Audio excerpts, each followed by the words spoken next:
Whether you keep them in your home or love to see them in theirs, these are the creatures that bring us all together. Reptiles. We're going to be delving into the experiences of reptile lovers from around the block and around the world. This is the Reptile Talk Podcast.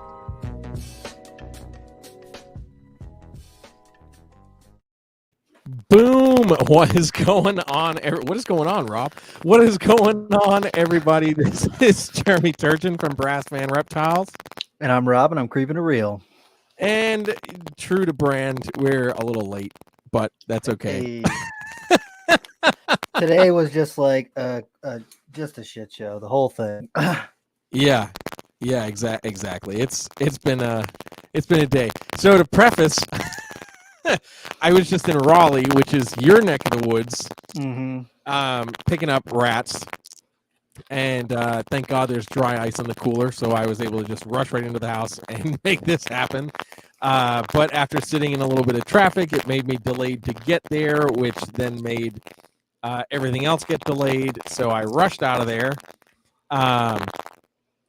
and got here just in time. So that's what I got.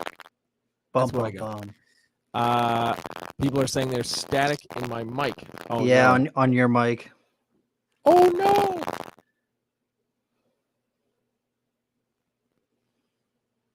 Let's see. Is this maybe better? Nope, still crackly. Oh no! Okay, I'm gonna try to figure this one out. Oh, you want me to just run with it for a little bit? Yeah, go for it. Okay, cool. I don't care. So this is our first episode back from Daytona, and then Jeremy had AnimalCon last weekend. I didn't go to AnimalCon. I don't know. I just wouldn't have felt right going there, and then just scheduling and everything. I really wanted to do Daytona, so I picked Daytona over AnimalCon, and I saw a bunch of people from AnimalCon at Daytona, so it was pretty fun. But I've been back now for a week doing a little bit of herping. For my job, I'm outside all the time, so I got to see a whole bunch of stuff. The other day, I helped save a little copperhead, so that's pretty sweet. And it's a little tiny one with a bright green tail, so I was super pumped about that. I'm just trying to see. Hold on, my mic is over here a little bit, so I don't know. This mic's pretty good though, so I'm hoping that it picks up everything. And then I got a new setup. I'm hopefully going to be using this area right here for doing the podcast going forward. Where you at? Woo. All right, let's see. Is this better? Perfect. Hey, awesome. Thank God. Damn, Jay Muller with the super chat. We appreciate you. Hey, Jay Muller in the house. Throwing it Missed down. You over at AnimalCon. Okay, man. Sheesh. There's a lot going on. Mike, I know I have a ring light that I ordered that was supposed to already be here, but it got delayed. That is apparently the whole theme of my life right now is delay and delay and delay. Oh, man. But yes, okay. Now we're alive. I'm very tense right now. Jesus. Yeah. Hi, Rob. What's up? You got stuff hatching out all over the freaking place, and yeah, man. Out your hidden Chihuahua clown combo. Yeah, man. So I hit the hidden Chihuahua Enchi black pastel clown, and I'm thrilled. It was the last chance. I had 4 chances to hit it this year, and of course, I missed it all the way through until the last one. But I'm super stoked, and I think the other one is hidden Chihuahua black pastel clown. I think Enchi would have made it more reduced than what it is, but I don't know. So I'm just taking it for what it is. But I'm in love with this combo. So yeah, I'm loving it, and it's a female, so it's staying right here. So I get to watch it grow and develop. Oh, people are saying the static is back. Yeah, it's back. I'm going to throw a temper tantrum. Hang on.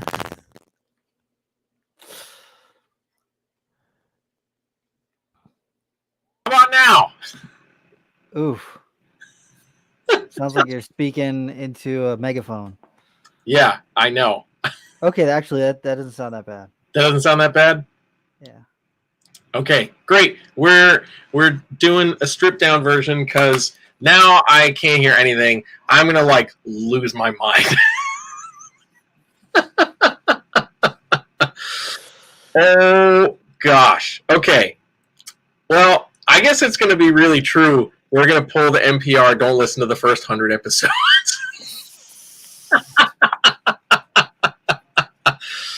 Oh my gosh. No, we don't. You know what? If you guys want to super chat me money, super chat me like $2,000 so I can buy a new laptop because that's what this is all about. just get something that's not an iPad. It's way less expensive. Dude, but I need this for music. Boo. Boo. Anywho. But yeah, so that was my last ball python clutch of the season. So I'm done hatching stuff out. Now it's just feeding everything, getting stuff ready to go. I hatched out Enchi Inferno. What was it? Enchi Inferno Odium Fader, 100% het hypo, female. So I'm pretty happy with that. She's going to stay here too. Yeah, for some cool hypo combos. So some cool stuff is going on. Mm-hmm. How are your babies doing? The baby blood pythons that I hatched out are evil, but that means that they all ate frozen thawed first try. No, you put it in front of their face and they eat it. So those guys are going to be going up. I got to find a night this week or next week to photograph stuff and start putting them on Morph Market because they've all taken 3 or 4 meals now and they're slamming it. And there's some killer, really nice striped bloods in there. And both the parents are nice and red and everything. So I'm sure people will want them. I think I'm only going to hold back a pair from that clutch just because blood pythons aren't super duper my thing. I like the Borneos more. My Borneo clutch has been giving me nothing but problems. Like they are all being picky. I only have like 2 or 3 that are eating. So like it's just been a pain in the butt. But the blood pythons are doing great. The carp pythons are doing awesome. I got to photograph a couple more of those and put them up on Morph Market. The ones that I'm holding back, holy crap, man, they're just incredible. They're so cool. And then I got to upgrade a couple things from last season and all that sort of stuff. Damn, whole bunch of super chats. Yeah, we're getting the laptop fund started. You guys are amazing. Thank you. Oh my gosh. Maybe before Christmas. We appreciate you. And Natalie's Reptile. And then did you see that Mike's Monitor said he just got some anthill pythons? I did just see that Pratensis. Heck yes. Bro, I don't really like Anteracia all that much, but I love anthills. I don't know what it is. Anthills are cool. They're cool. So that's a cool way for me to segue into talking about AnimalCon a little bit. Because I was talking with Peter Birch from Australia. Oh hell yeah! Yeah, he breeds mostly children's pythons, but he's got some anthills and spotteds and all that other stuff. And man, if we could only have some of those spotted morphs that they got over there, the calico stuff, and even the children eye, man, holy crap. Like just some amazing animals. So it's really cool to pick his brain a little bit on Anteracia, and he produces more Anteracia than anybody else in Australia. Wow, which is crazy. I think he said he's got like 800 adults. Oh my god. Yeah. well, wait. I that's a lot, but Anteracia replaced ball pythons in Australia, so yes. There's lots of people who have 800 ball python collections. So like, exactly. It's equivalent. Yeah, exactly. So for those who don't know, in Australia you can only keep native species, and it also depends on the state that you're in as well. for what you can and can't keep of those native species. Oh man, Haley with the with the laptop fund. We're gonna inch it all the way there, man. I appreciate you guys so much. But yes, so that was really cool. He was one of the few people that I was like really geeked out to meet. You know, I mean, there's so many guys in Australia that are just keeping. Obviously, I love carpets, so I'm always geeked about that. But they've got some of the coolest snakes, just some of the coolest reptiles. So I just love talking with keepers from Australia because they're like, yeah, we can only keep the local stuff. And we're like, we want more of your local. Yeah. I would like some death adders and yeah, right, exactly. Place monitors. Right. So it was dope to talk with Peter. It was cool to meet Dingo. He definitely has a larger than life personality. Mm-hmm. Like, oh my gosh, you can't help but be brought in by whenever he speaks. I was like, holy crap, there's a reason why you're very good at what you do. So that was awesome.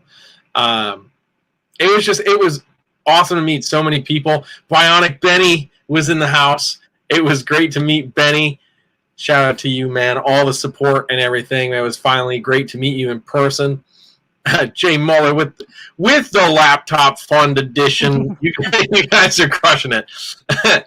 Maybe by Christmas. But yeah, that was cool. There was a lot of people there. I think the other person I was excited to meet and speak with was Mike Holston, the real Tarzan. Specifically because of all the traveling that he's been doing.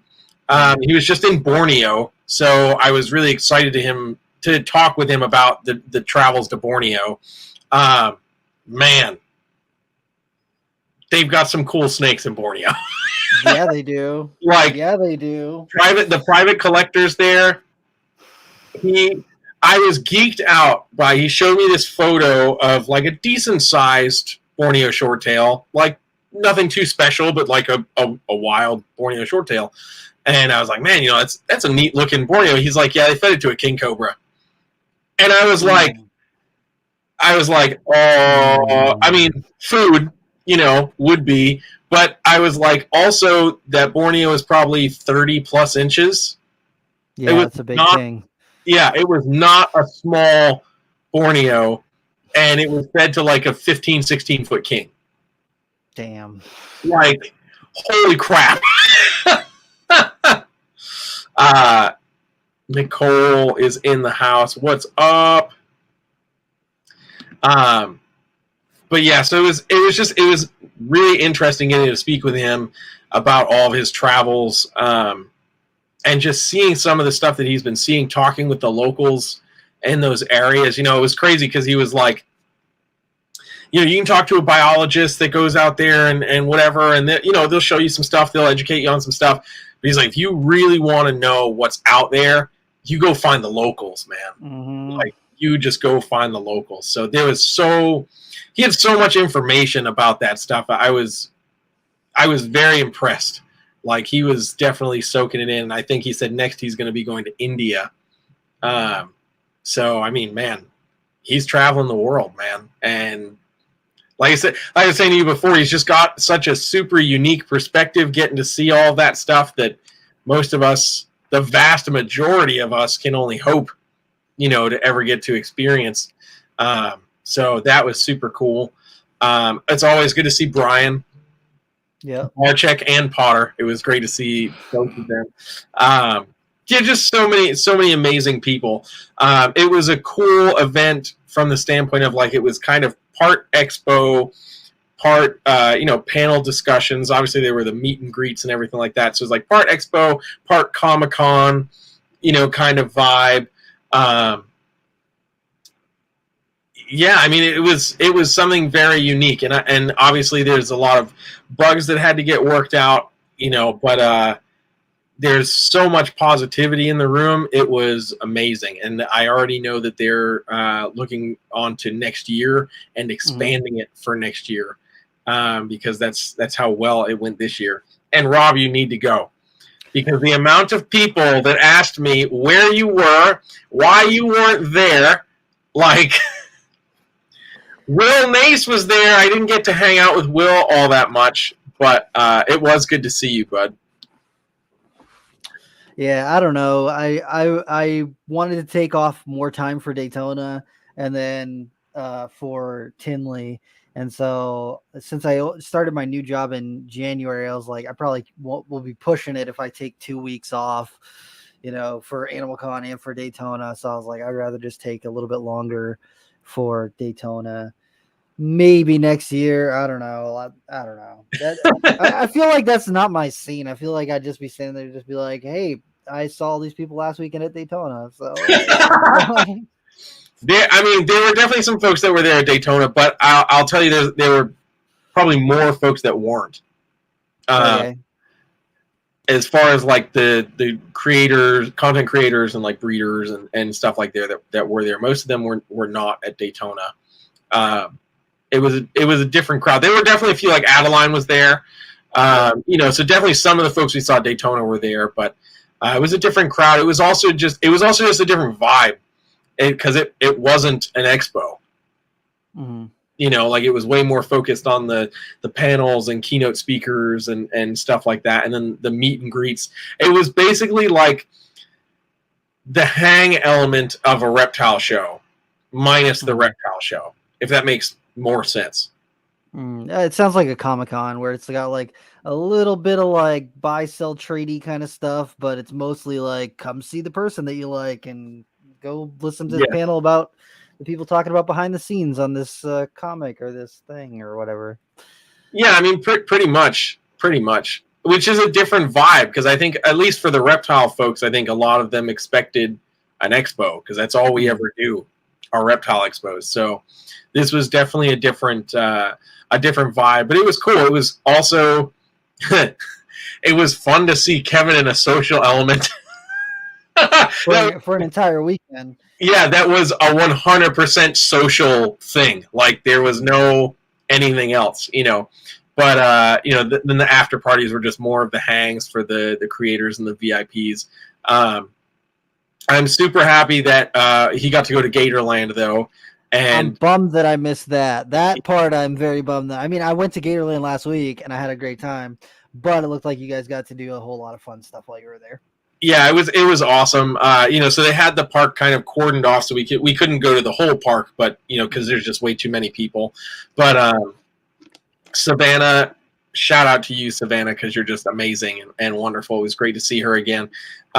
She brought Kevin and Donnie and I past some of the barricades so that he could see the Cuban crocs and like all the other like wonderful things. Oh my gosh, Scott Crow! Whoa, what the heck? Hi, Scott. Wow, that's a blast from the past. Yeah.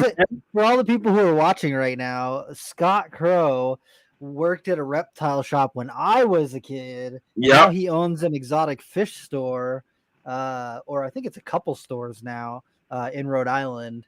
So Ocean State Aquatics, you should check him out. He's not sponsoring us, but you should check him out if you're in New England. He's awesome. And I remember back in the day, he had a picture with a big scolopendra on his arm. Dude. And he's like holding up like this. And I was like, no. Nah, bro. Yeah. Oh.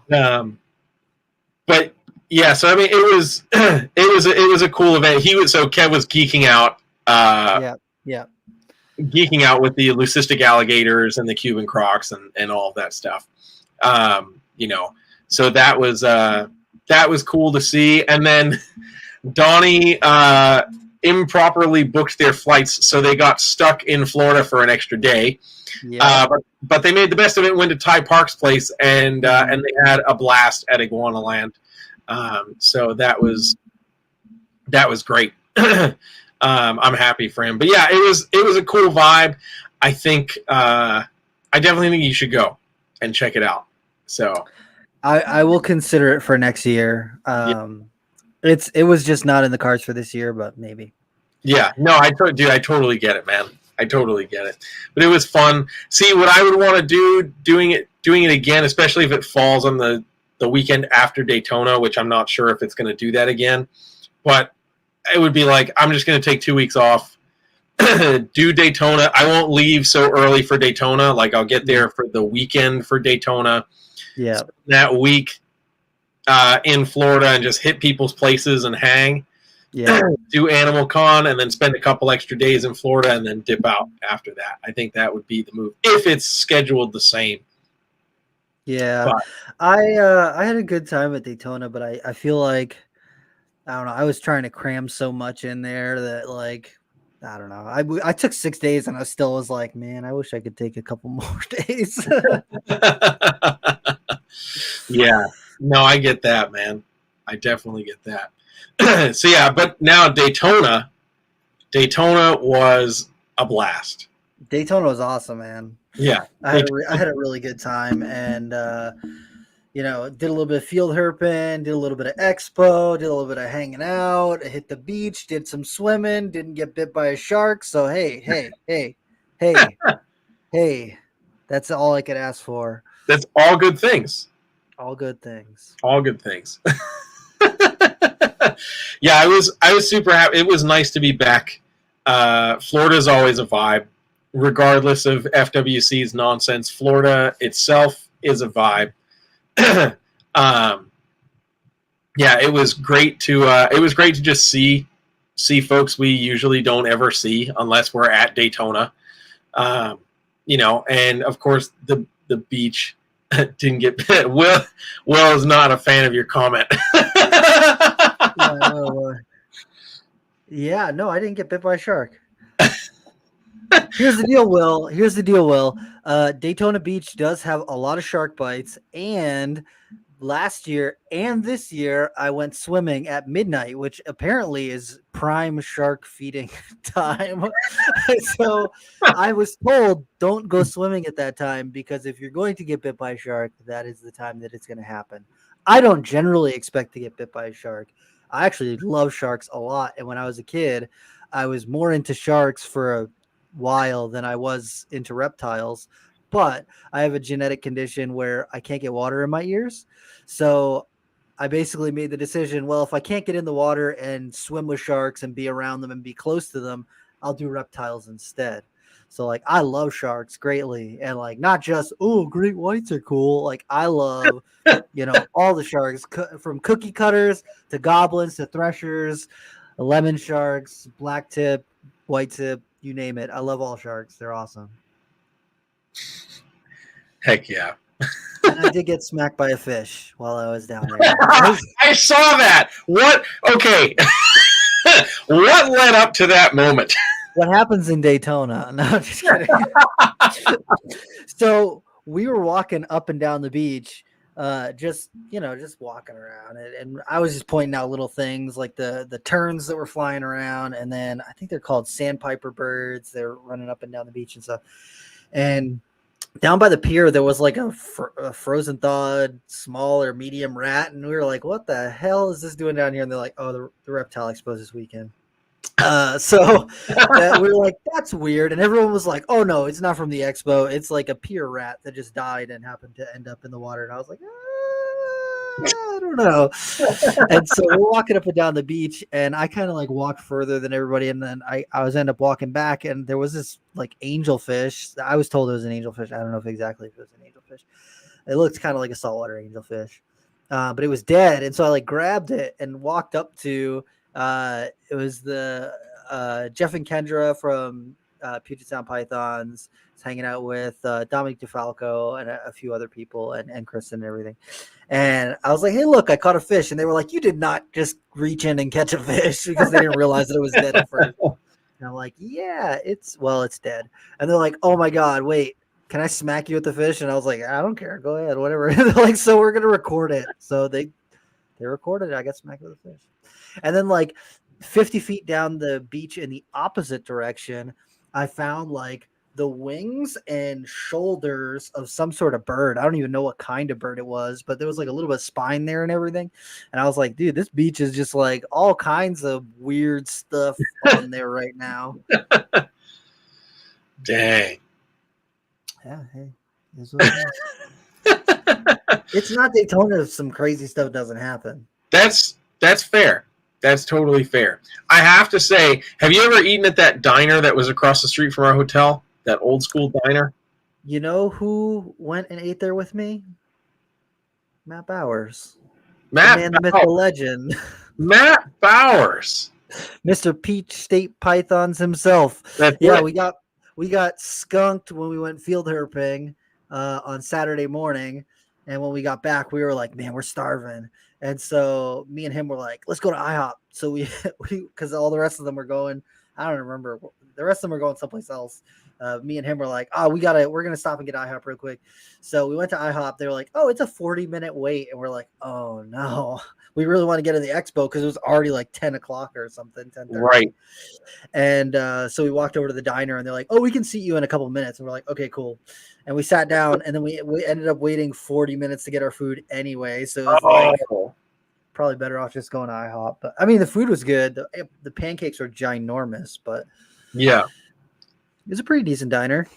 Yeah, I went there. I think it was the last day I was there. I went there in the morning. Or no, the day before the last. I went there in the morning and I was pleasantly surprised by the serving size.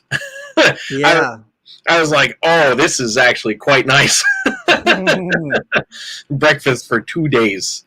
Yeah, for real. Yeah.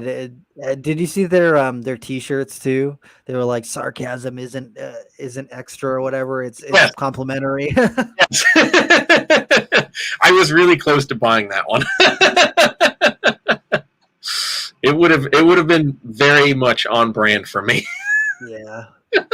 Yeah, dude, that diner's pretty good, and it was good because that morning we got totally skunked. We got up early. The weather was perfect. It was a real cool morning. It was like, I think it was like low 70s, and it had rained the night before, and so we're like, oh man, we're gonna get out early. We got up at like 6 o'clock. We drove out to the spot with KJ, and we're like, oh man, everything's perfect. The sun is shining. There's like little bit of clouds and not a lot of clouds, and the roads are cool. We're temp gunning it. It's like 70 degrees, 72 degrees or whatever. So we're like, the snakes have got to be out basking first thing in the morning because heavy rain. It's cool.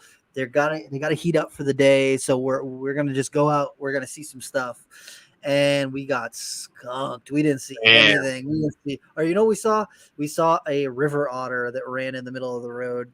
That was the only thing we saw like all morning.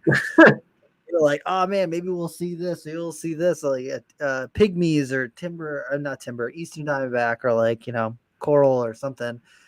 King snake or racer, anything, literally anything. We got skunked and we got out and like hiked a bit too. We cruised this road a whole ton of times and we didn't find anything. So we got up at 6 o'clock and we didn't see anything.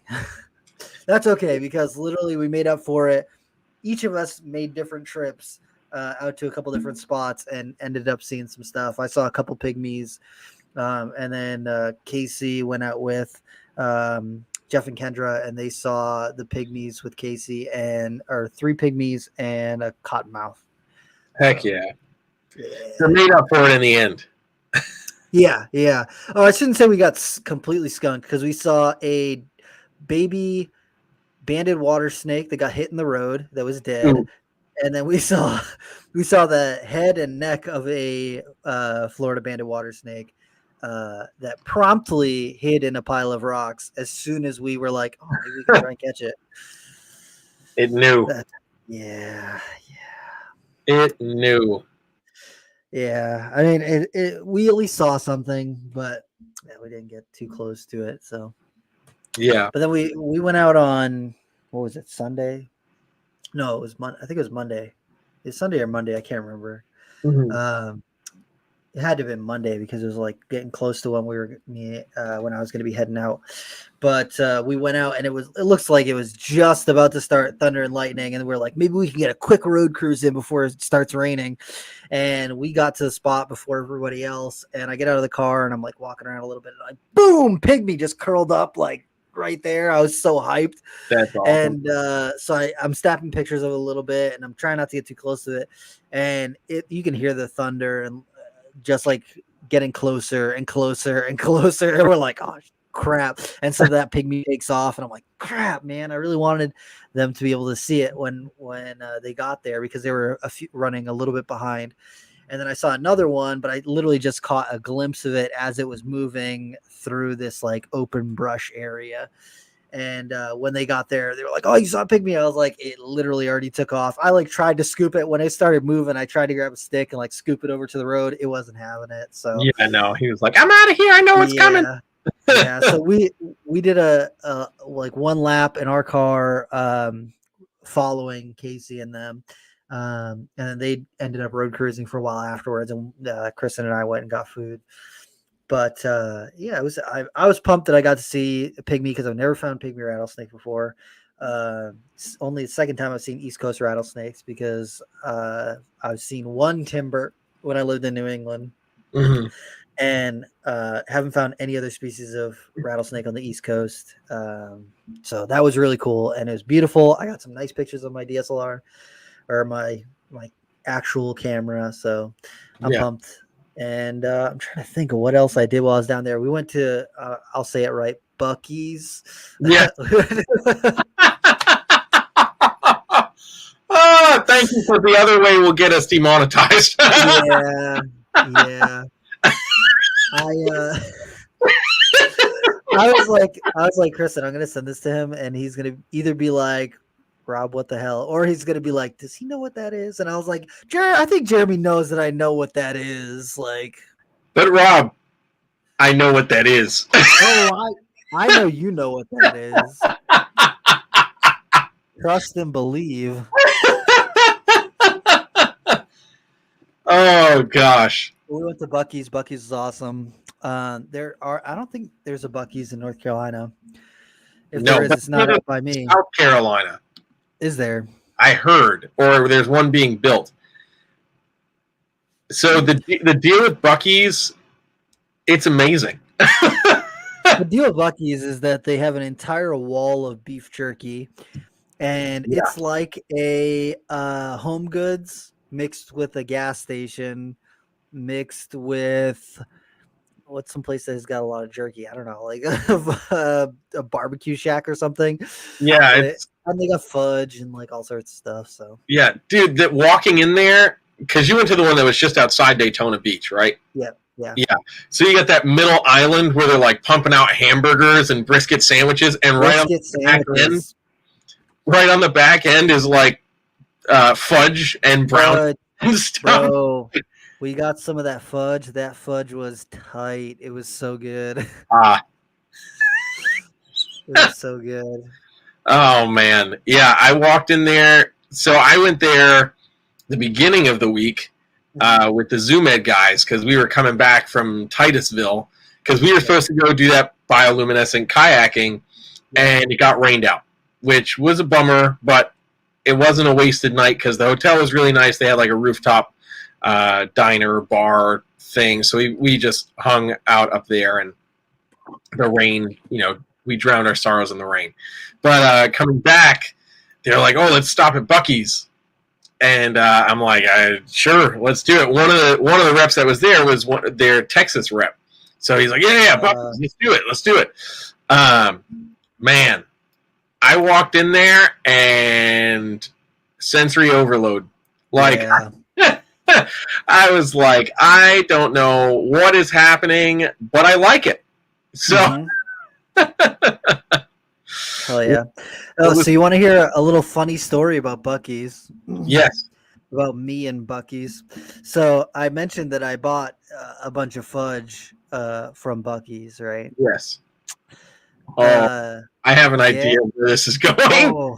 Oh yeah. So we go to the airport, and I just like tucked the fudge in the top of my backpack, because I was like, maybe I'll snack on it when I'm on the airplane. That's chill. I like some fudge while I'm flying. Why not? So we get to TSA, and we're starting to go through, and I go through the little scan thing, and they body scan me, and I have my suitcase in one basket and then my backpack in another basket. And so the basket that had the bag that had the fudge in it gets pulled over to get screened. And so I'm just sitting there waiting and waiting and waiting and waiting and waiting. And I don't know if people know this, but on a security scan, like their X-ray scanner thing, fudge looks suspiciously like C4, an explosive. So the dude who was looking through my bag, he like looks at it on the screen and he's like,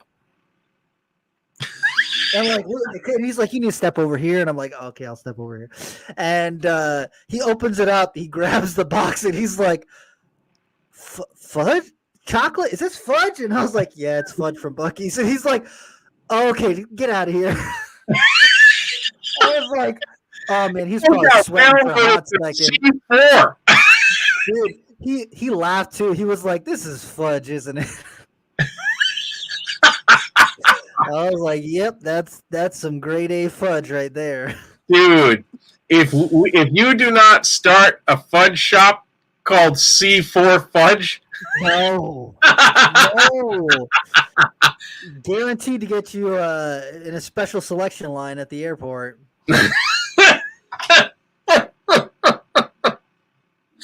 We need to pitch that to Buc-ee's.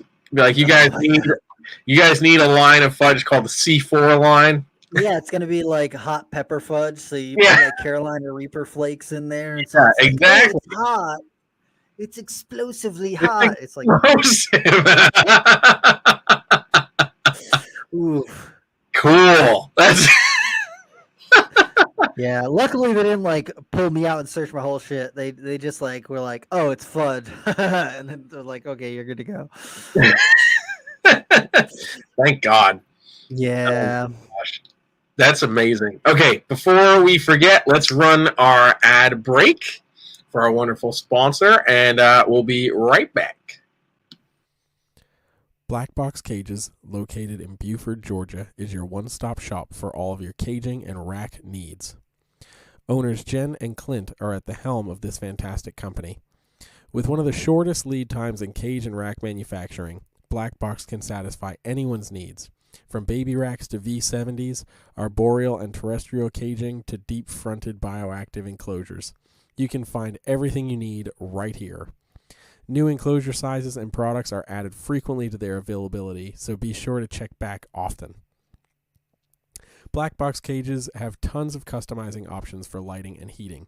Along with that, cages and racks can be stacked with metal stacking dowels, and all cage joints are dadoed for improved durability and stability. Most cage units are flat packed, but are pre-assembled prior to shipping to ensure a solid build every time.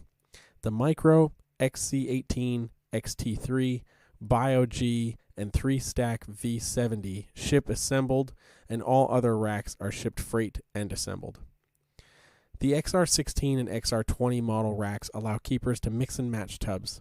Fitting both Vision and Freedom Breeder tubs, you can mix the V15, V18, and V35S tubs, or the FB5, FB8, and FB35CV SC tubs.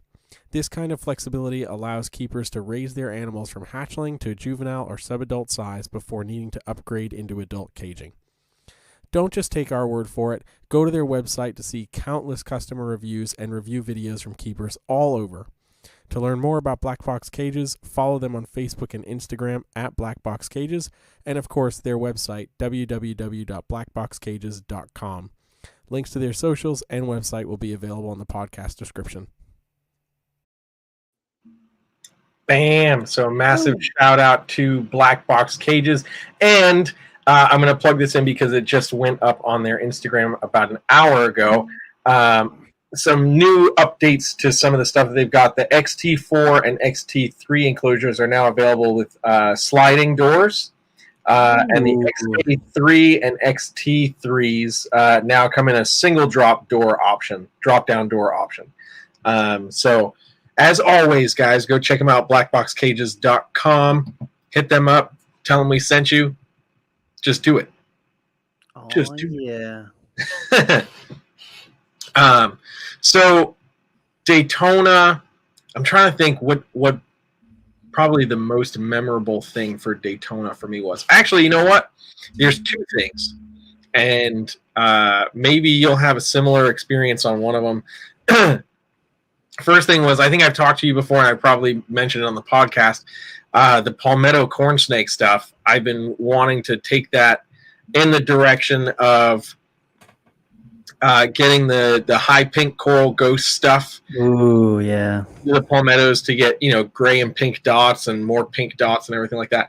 So I was talking with Lee Abbott and Brian, I will not say his last name because I'll butcher it, from NBK Reptiles.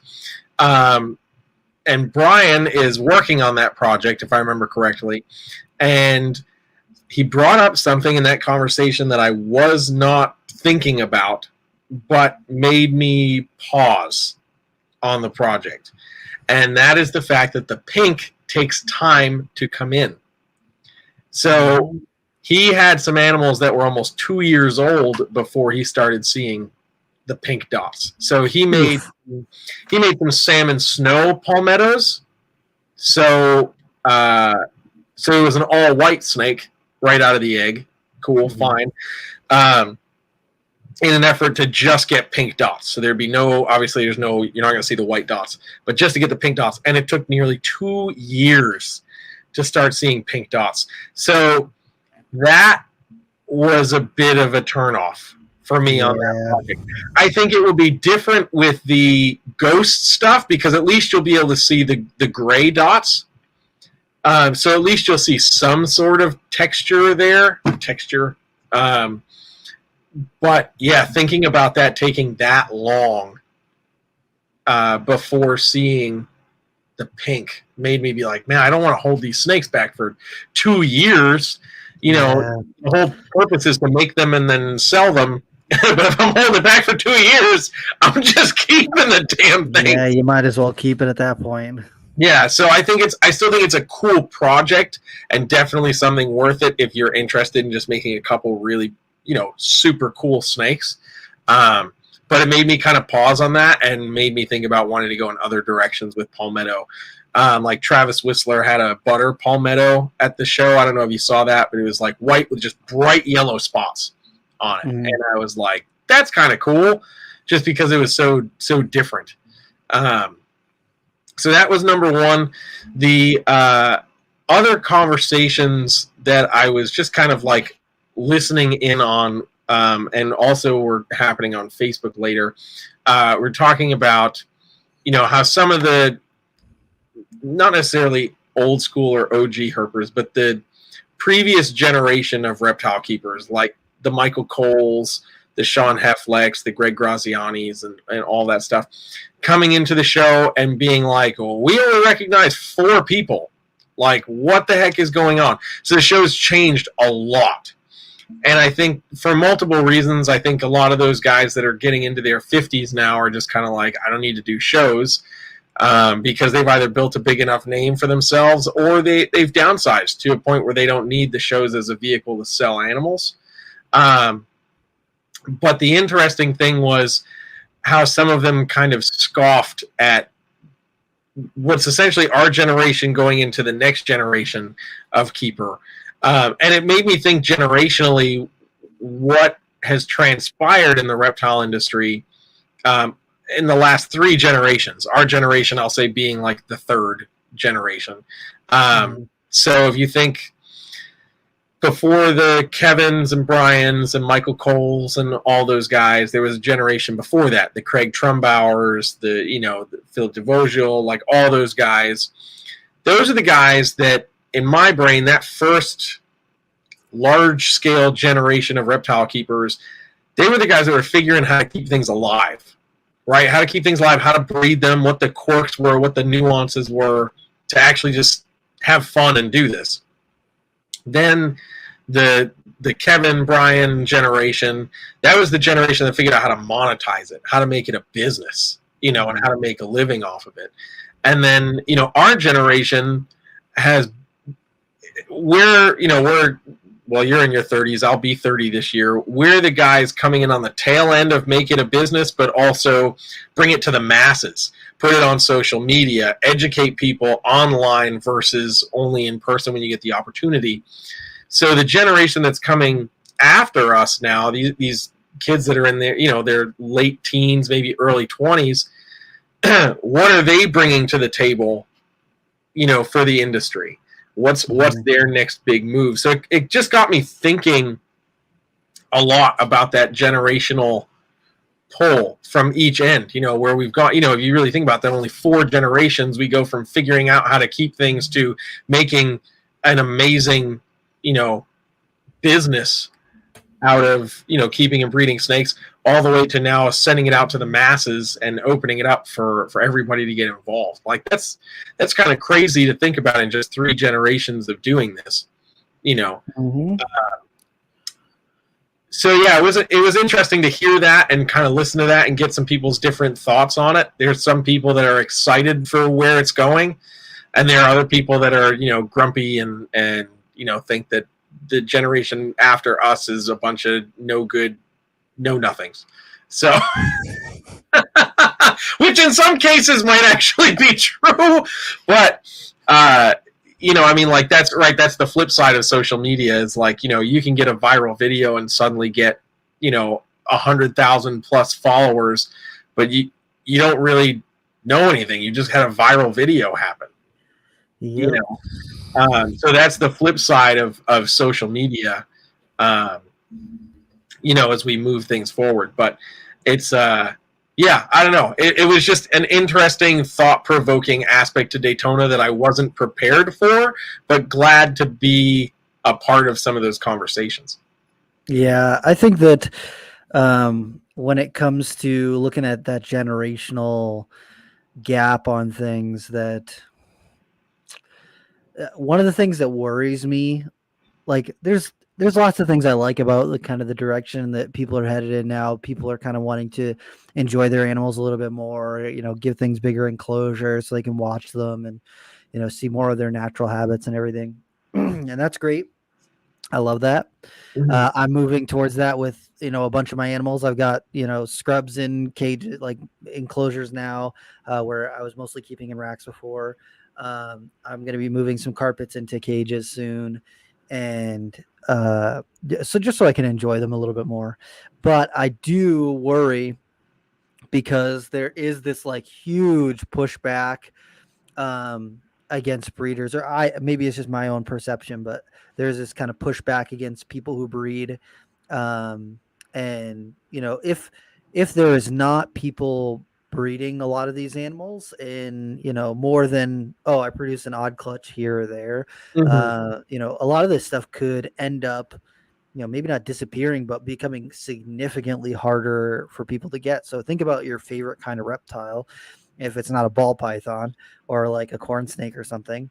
And if you wanted one of those things, but there's not somebody who's working with, a group of 60 of them or 50, or, a big group of them, or a couple people working with a big group of them. Yeah. If there's only 3 clutches of this particular type of snake that you want, just think about the numbers. There's not going to be enough supply for the demand for the number of people that would like that type of animal. And that's kind of what we're seeing with scrub pythons right now. There's this huge demand, not a whole lot of people breeding them right now. And they're not the easiest things to breed. And the people who are producing them generally are holding on to them so that they can continue working them into the future. And I just think that when I think about the newest generation, a lot of them are like, oh, these people are breeding things and they've got them in racks and I hate that and they should never do that.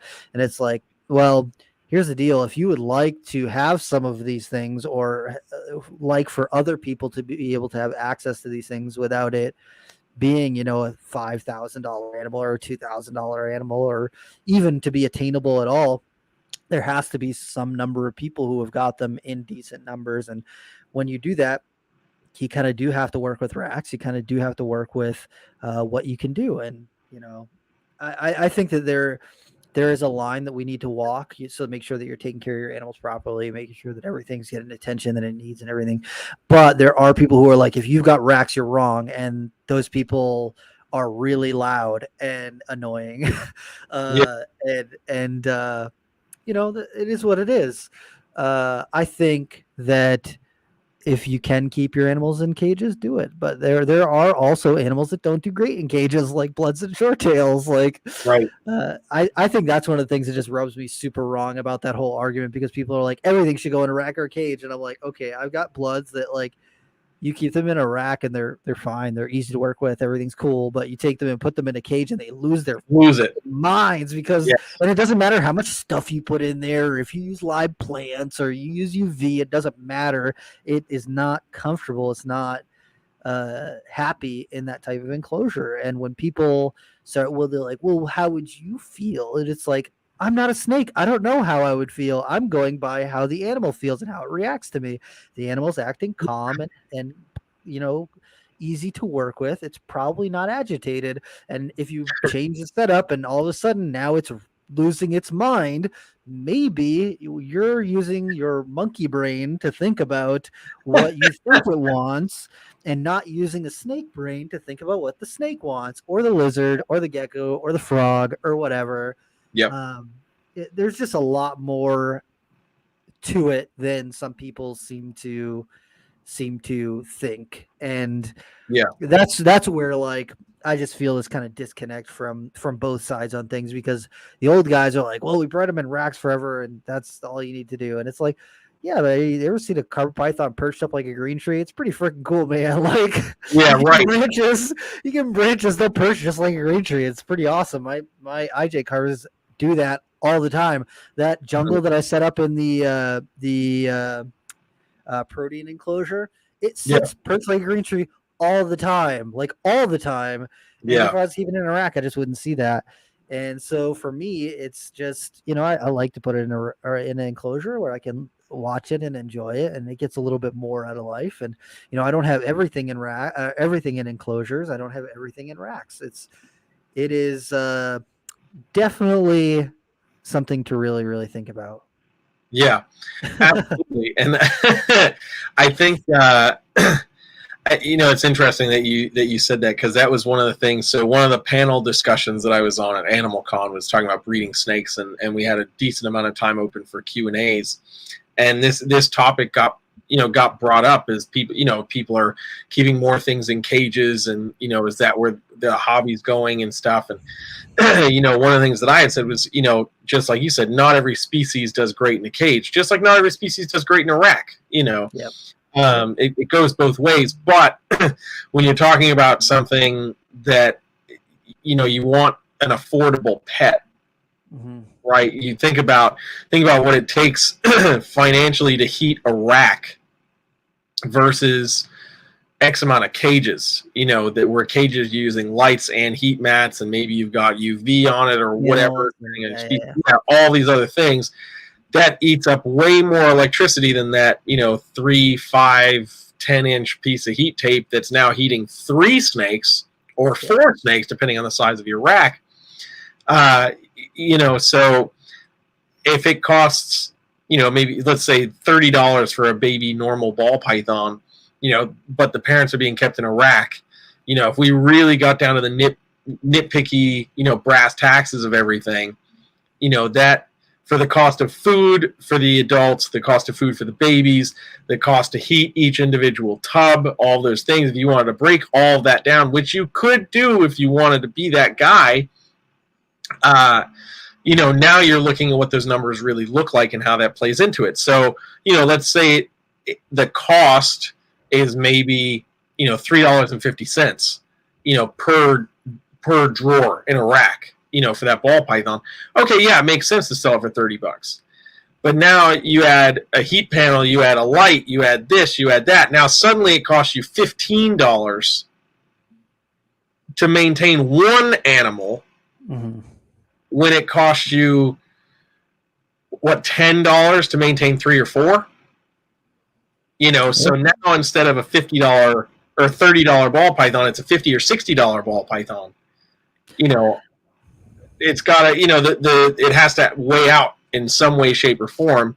From a business financial analytic aspect, if we're just talking about I want to have a couple snakes and maybe breed them once in a while, yeah, sure, throw your ball pythons in a cage, it's no big deal. But on the larger scale side of things, it has to make sense. Yeah, and it just is what it is, and there's always going to be people who are unhappy with one way or the other way, and that's why I just don't involve myself in online arguments, because it's at the end of the day, I'm not changing either of their minds. The people who are in here listening to us right now, I assume that most of them have got a brain and can think and are going to, come to their own conclusions. And, if they're on the fence, I'm more than happy to give my input as someone who's worked with over 100 species of reptiles probably at this point. I don't know, that's got to be worth something. There are lots of species I can tell you that don't do great in racks. I can also tell you there's a few species that do great in racks. And, it boils down to what the animal wants and then what you are willing to accommodate for that animal to work with your life as well. Yeah. And, it is what it is. So, I think that the thing that I kind of took away from Daytona, getting to see some of those, people who I'm not part of the older generation, but I kind of feel akin with them because I was into reptiles when I was 5 years old. I was subscribed to Reptiles magazine when it came out, when I was 6 years old or something, and reading the articles and getting into all that sort of stuff. And, when the internet came around, I was talking to people who were breeding things when I was far too young, or not too young, but younger than most people would be, getting into all that sort of stuff. And so getting to see Ron St. Pierre and hang out with Craig Trumbauer a little bit and, see Michael Cole and some of these other people. It was just really cool to me. Keith McPeak was there, and I always love seeing Keith. Yeah. And it was it was a huge, it was almost whiplash, because I got these guys who I'm sitting there just listening to them talk, and I'm yeah, this is awesome. This is so cool. And there's people who come up to me, they're oh my goodness, it's Rob. I used to watch your nerd videos all the time. And I'm hey, how's it going? Sit here and talk to these people for a little bit. And, they're looking at me kind of how I'm looking at him. And it's weird being in this kind of sandwich, because I'm you want to talk to me? Look, you should talk to this guy over here, for real. Right. Yeah, right. Exactly. Shout out to Benny for the super chat for the podcast. Thank you, man. We appreciate you. We do appreciate that a lot. And I'm trying to think of hanging out with all the people on Friday night and Saturday night at the gazebo. Always awesome. Getting to talk to people. Just seeing so many different people, and everybody's enjoying themselves, having a good time, talking a little bit about the animals, talking a little bit about life and field herping. And man, I just I get so caught up in all that sort of stuff. My head's spinning, because I'm I want to go sit and listen to them talk about this. And I really want to talk to this person about this. And there's only so much time that we got. And, spending some time with Kristen and going on the beach and doing some regular vacation stuff too. I think that it was a pretty good expo for me. I don't know, man. The second room, I wish that there was a little bit better signage just for everything going on at the expo. Maybe they'll work on that for next year, but I don't know. Overall, I thought it was pretty good, but I know that a lot of people were not super thrilled about the second room. People who usually do really good money there said that they were not doing too good on selling things there, which is the point of them driving a full day to be there. Man, I'm just trying to think of some other things that popped up while I was there.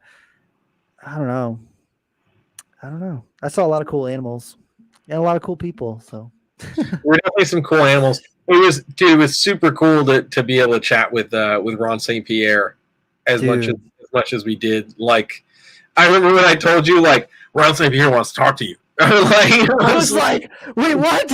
yeah, Wait, me? yeah, dude. I was like at his table, like didn't even interject in the conversation. I was just like standing with a bunch of people, and then like when things died down, he like extended his hand and was like, "How's it going, Jeremy?" And I was like,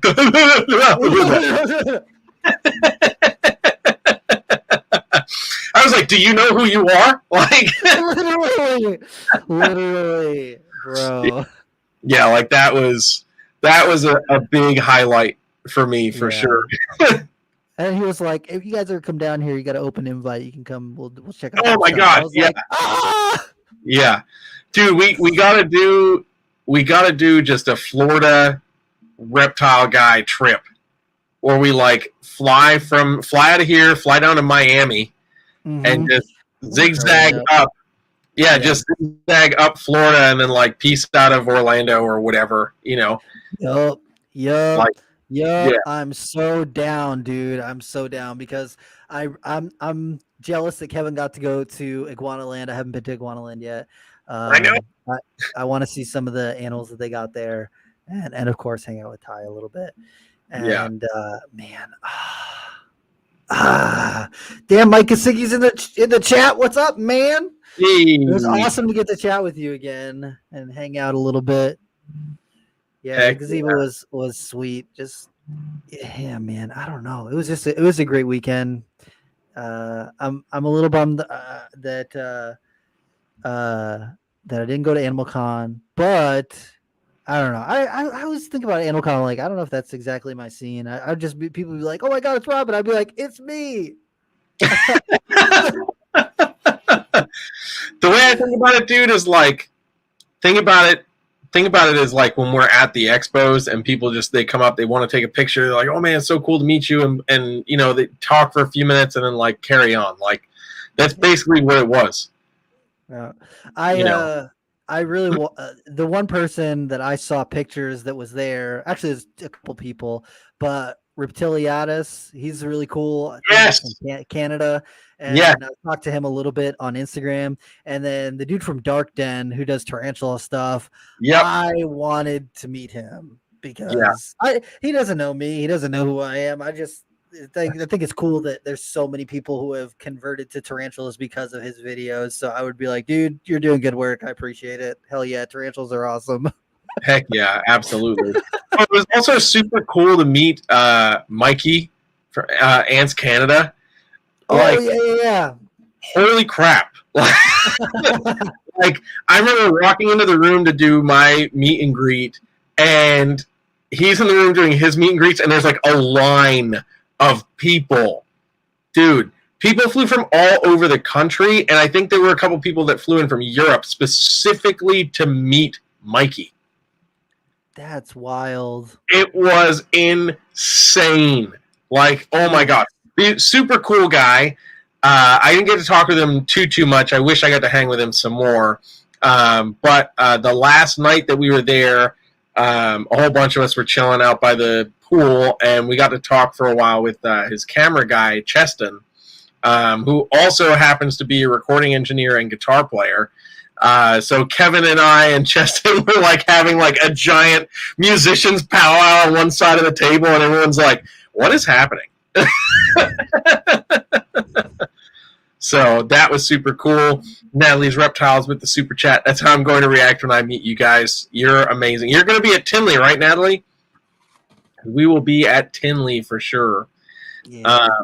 It's always also great to see Phil. I'll mention that as well. Phil Goss was in the building. But make sure you're following USARK. Georgia just had their alert get posted. Proposed ban on the black and white tegu, which is not surprising. Indian pythons, Burmese pythons, and I think there's one other thing on that list as well. Yeah. But so please make sure you're checking out USARK and following them. The virtual meeting is September 13th for that. So if you're able, please sign up for that. Get there, be there, support your keepers down in Georgia. Yeah, because they're late to the party here in the Southeast, but we're not shocked about it. But I chuckled because the first night of after party shenanigans, Phil was nowhere to be seen, and I was like, I know Phil usually come, he'll hang, and then like I got the email about the Georgia alert, and I was like, this man just can't stop working. Yeah. I gotta apologize to Phil because when he was leaving Daytona, he was like packing up the table, and I think there was one person helping him, but he was kind of like just doing his thing, and he's got his suitcase up over his shoulder, and then he's dragging another one behind him, and I was like, "Is no one helping you right now, dude?" And I like went over to go like help him, and he's like, "I'm not an old man, I can take my own bag," and I was like, "Sorry, I was like, I want to help." It's so fun. I went over to the table right before I did the little live video with him. I went over to the table and we're just chit chatting, me, him, and Vanessa, and we're chatting whatever. And then like 5 minutes later, I'm like, all right, man, hey, you want to do this live video real quick? He's like, you didn't have to hang out for 5 minutes just to ask me. You could have just pulled me aside. And I was like, motherfucker, no, hang. I enjoyed the conversation, you jerk. Yeah. I actually like Phil a lot. He's got a really good sense of humor. Yeah, Phil's great. Phil is great, for sure. A lot of people don't get it. They're like, oh, he's so prim and proper. I'm like, you haven't been to an auction, have you? Yeah. Also, I want to shout out the Daytona auction raised just shy of $100,000 for US ARC. So Yep. big shout to those people who were at the auction on Saturday night. It was a lot of fun. Lots of cool stuff. You saw Phil wielding up, doing his thing. I don't know if we can say that. Huh? I said I don't know if we can say what it was on here, but It was a custom designed gun that Michael Cole made. yeah, which was pretty cool. That got donated. Yeah, no, that was awesome. Yeah, it was pretty. That cool. was awesome. The memes that came out after it were pretty funny. I think Bob Vu had like photoshopped Phil with the gun in his hand, like in the background of a photo, and was like, "It's not like anybody holds a gun to my head to go to these auctions." I saw another one was like, "Sign up for US ARC or else." I was like, so good, so good. Oh my gosh. Yeah, good times. Yeah, Phil can definitely hang, and yeah, I mean he's a great guy to just chat with and get some dry humor from. mm-hmm. Mm-hmm. I love it. Heck yeah, man. Heck yeah. So yes, Daytona next year. Cannot wait. It's the annual hang. I hope that it actually happens and that they don't ban everything in Florida. I know. Hopefully not. I didn't even talk about my flag, but that's okay. Oh yes, we got. This is okay. We're going a little over. So Rob's got this amazing flag. Yes. He can go into way more detail about, but he got it signed by a whole bunch of people at Daytona, and it's pretty epic. It is pretty epic. Yeah, so basically I got Adeline Robinson when the Roe v. Wade thing got overturned. She made a custom design of a timber rattlesnake, the Don't Tread on Me rattlesnake, but it's kind of curled up into like a uterus, and it says Don't Tread on Me. And I was like, hell yeah, that's fucking awesome. And so I bought the flag, and then I got it a couple weeks ago, and I was like, man, I wonder if I can bring this down to Daytona and just have people sign it. Because like a couple years ago when we did Tinley, I had people sign my Pythons of Southeast Asia book, and it's just like a cool little memento to like have and look back through, see all the people that were there and everything. And so I was like, I think I'm going to do that. So I started asking people to sign it. I think on the second or third day. I probably should have started right at the beginning because I saw Keith McPeak like when we first got there, and then I didn't barely see him at all for the rest of the weekend. I think I saw him like twice, but I didn't get him to sign it, which is like, damn it. I told him I'm going to have to bring it someplace else where he's at so I can get him to sign it because he was there. And he's one of the people I really wanted to get signed it.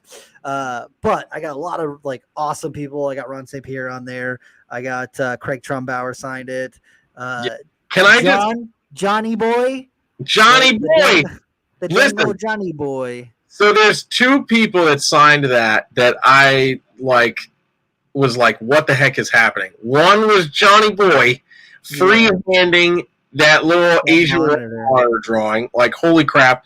And then 2 was Craig Trumbauer. Craig Trumbauer is in his 70s, and he's getting all amped up, and is like running start, like all this stuff. Like, he's so awesome. He is awesome, bro. When I asked him if he would sign it, he said, well, if I sign it, it's going to be worth $100 less now. You know that, right? I was like, he drew a little rattlesnake rattle above part of his name and then a tongue coming off the end of it. I was like, yeah, this dude, he can hang, man. Yeah, He's awesome. he totally hang. Yeah, that was so cool.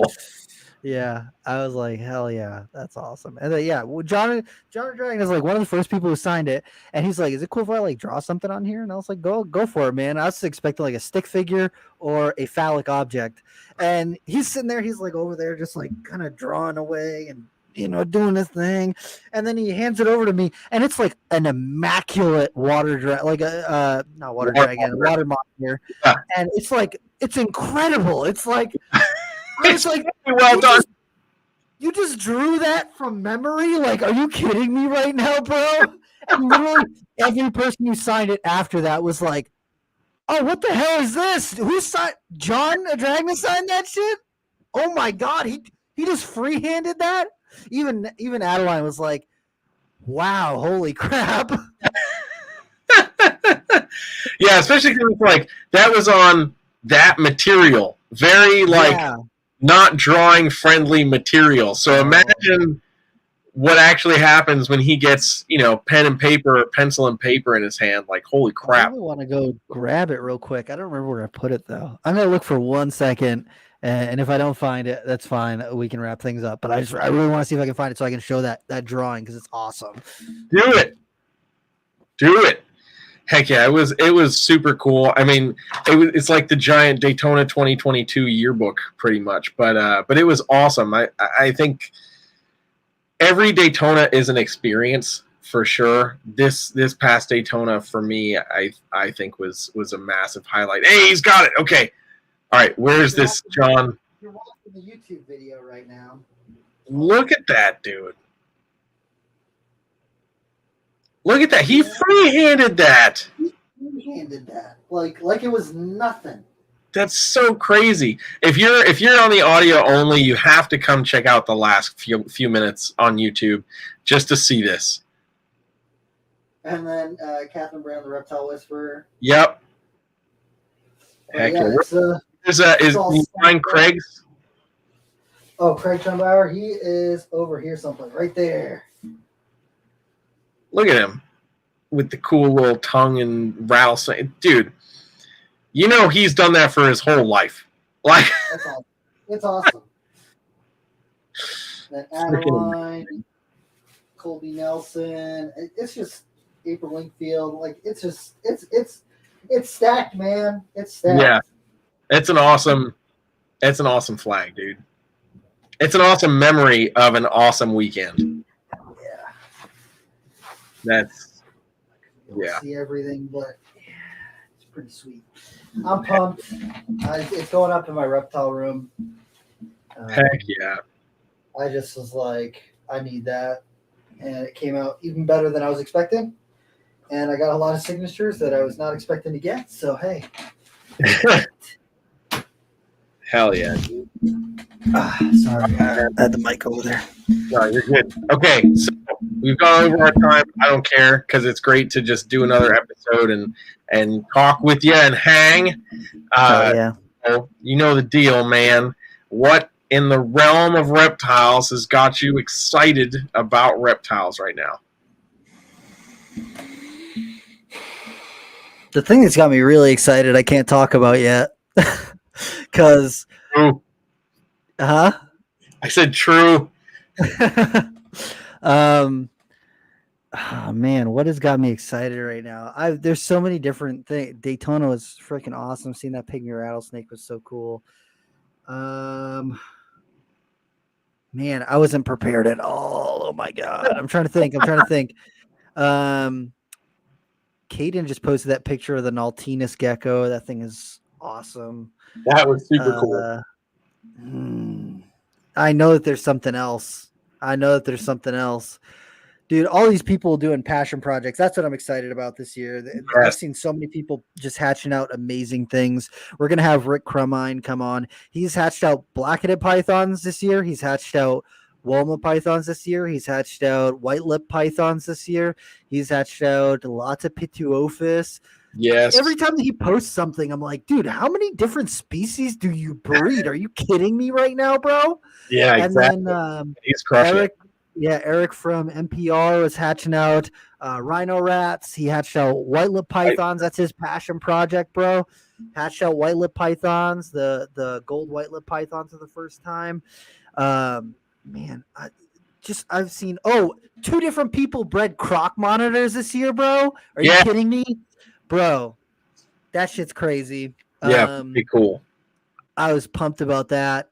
Chris Foley's got croc monitor eggs right now. I'm totally blanking on. There's one other person who just hatched some too. I cannot remember who it is though right now. I'll think about it when this is over. But 2 different people bred croc monitors this year. Viable eggs, incredible. Man, this year has been passion project year for a lot of people, and I'm here for it. I love seeing people winning. I love seeing people produce things that they've been working and trying and going after for so long, and doing it. I'm trying to think. Gary Chavino hatched out some badass Savu pythons. Man, who else? Yeah, that crazy albino cherry head redfoot tortoise. That was albino thing. Cool. Yeah, that thing was crazy. That thing was really cool. I'm trying to think of what else, man. Literally, back to back, I'm seeing people do passion project stuff, and I love that. That's what's got me hyped about reptiles right now, because, there's something satisfying about, going after something and working with them and trying and failing and trying, and then finally something clicks and you get to produce that thing that you really want.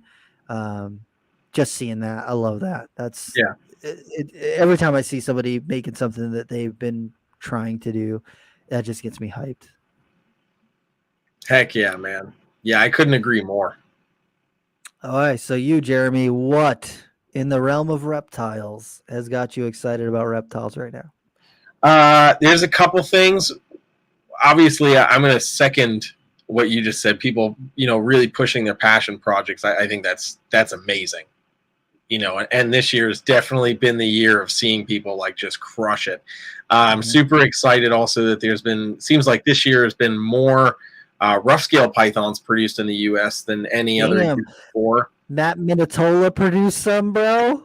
I remember going to Matt's Carpet Fest right before I started at Nerd, and he had just gotten them. Like they weren't I think it was he had just gotten the male. He had the female, but he had just gotten the male, I think it was. They were still pretty young. So it was cool to see him. He, followed through on that and produced a great clutch of them. So heck yeah, like that geeks me out, because that's one of the few species that I still want to add into my own collection. But selfishly, I'm super excited about this new ball python, the Hidden Woma Black Pastel Inchy Clown. I don't know what it's going to look like as an adult, and I want to know. So that's got me geeked. And then lastly, just because of where I just came from, I'm excited for some retic stuff, primarily retic stuff that's happening in North Carolina, because I just went to go visit our buddy Aubrey. Seeing those caramel ocelots in person. Mm-hmm. Oh my gosh. Oh my gosh. He's also got some other insane retics, and he was nice enough to let me film some stuff over there, so I'll be putting together just nothing crazy, but a short little reel for Instagram, just kind of showing some of the highlight animals. There were a lot of animals, but yeah, I'm bummed. I wanted to get some footage of the Buc-ee, but she was super, super deep in shed. So she didn't really look all that spectacular, and also wasn't really thrilled about being messed with, so we didn't do anything with her. But yeah, shout out to Aubrey for all the stuff that he's got going on, dude. The orange glow double het ocelot pied stuff. I mean, holy crap, he's got so much cool retic stuff going on,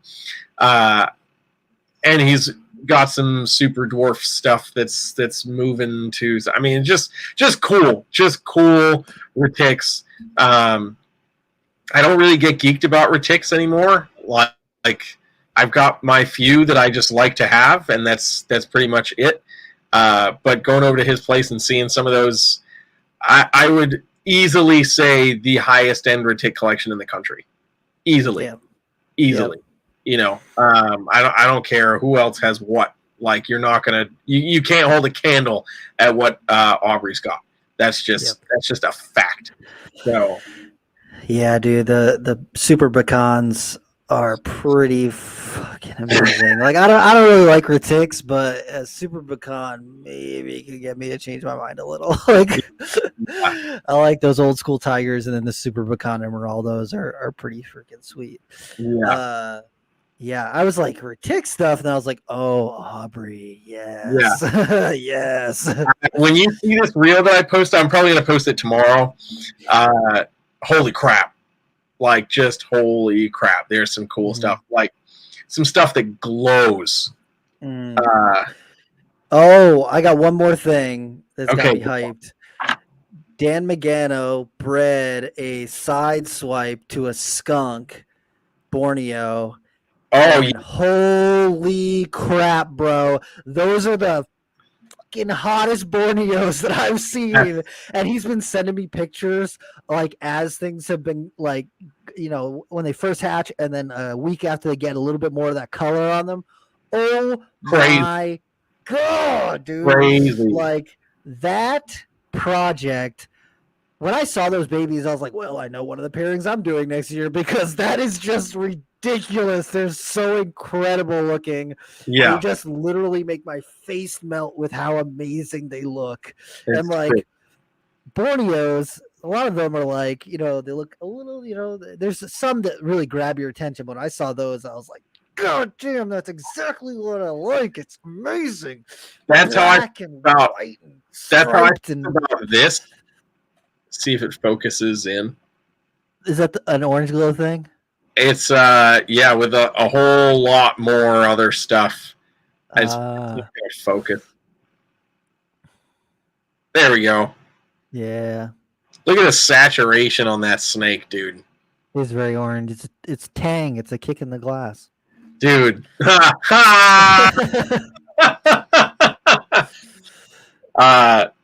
yeah, I got a couple cool little video clips for this reel. But yes, there's so much cool stuff happening right now. Yeah. So heck yeah, man. All right, Jeremy, if people want to find out more about you, where are they going to go? Find me everywhere at Brassman Reptiles. Literally everywhere, because I hate my life and social media runs it. So how about you, Rob? You can find me on TikTok, Rob is Creeping It Real, on Instagram, Rob is Creeping It Real. That's about it. I am going to be posting stuff on Morph Market. I really need to like actually buckle down and do Morph Market because I know that I've got a few people who have inquired about carpet pythons, and like I'll message them and then like I get busy doing stuff and it's been 2 days and I'm like, I really need to message them back. I really wish that I just need to post something on my Morph Market that's like, if you're interested in something, send me a screenshot on Instagram. I'll talk to you there because I have too many different messaging things and I get my ADD brain can't handle it. I forget that it exists. So I'm like, I post stuff on there and then I forget. So I'll be on Morph Market. I think it's Rob is Creeping It Real too. I try and keep everything close to that or Creeping It Real Rob or whatever. Yeah. So yeah, Rob is Creeping It Real. Check all those things. Aside from that, that should be it. And then, like I was saying, we're going to try and get Rick Cremine on here. He's had an incredible year. I really want to talk to him about the stuff that he's been doing. Trace Hardin, bro. He did all of his pythons with maternal incubation this year. So I really want to talk to him about that. And we're going to have some cool stuff lined up. So make sure you tune in. And please share this if you think somebody might enjoy this conversation. We had a good time. Yeah. Peace, guys.